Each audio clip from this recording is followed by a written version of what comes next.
साथ संगत जी प्यार से कहिए धन निरंकार जी।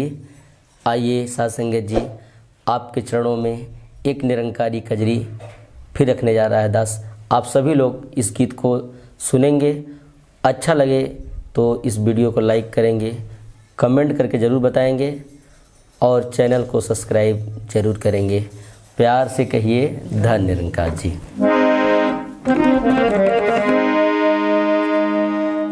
हो चित से उतर नाही सजनवा, जब से भय दर्शनवा।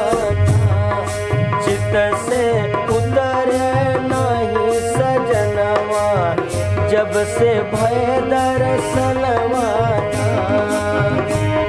हो जब से भय दर्शनवा, हो जब से भय दर्शनवा। चित से उतर नाही सजनवा, जब से भय दर्शनवा।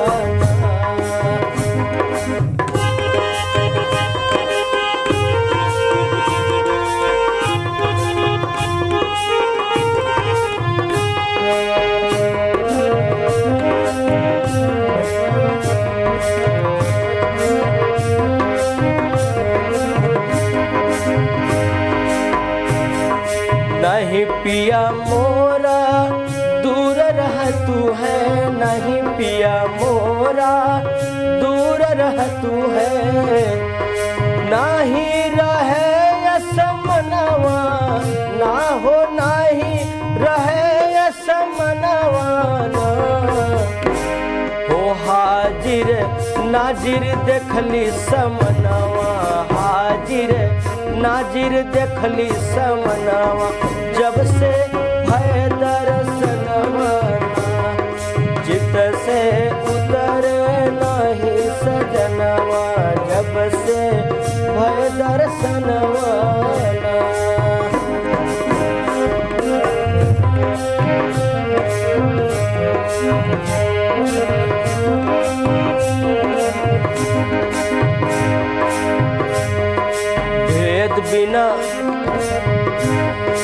भेद बिना हम दर दर भटके, भेद बिना हम दर दर भटके। जन्म मरनवा ना हो, जन्म मरनवा ना। पुलकित होई गे हमरो परनवा, पुलकित होई गे हमरो परनवा।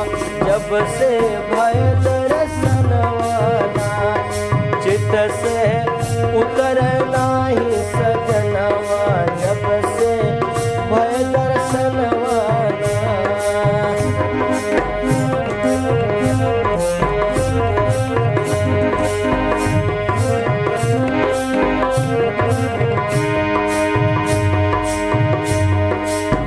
ना जाइब हम मक्का मदीना, ना जाइब हम मक्का मदीना। नाही गंगा सननवा, हो नाही गंगा सननवा। ओ अमृत बरस गुरु के चरणवा। जब से भय दर्शनवा, चित से उतर नाही सजनवा। जब से भय दर्शनवा, चित से उतर नाही सजनवा। जब से भय दर्शनवा। हो जब से भय दर्शनवा, हो जब से भय दर्शनवा। जब से भय दर्शनवा। प्यार से कहिए धन निरंकार जी।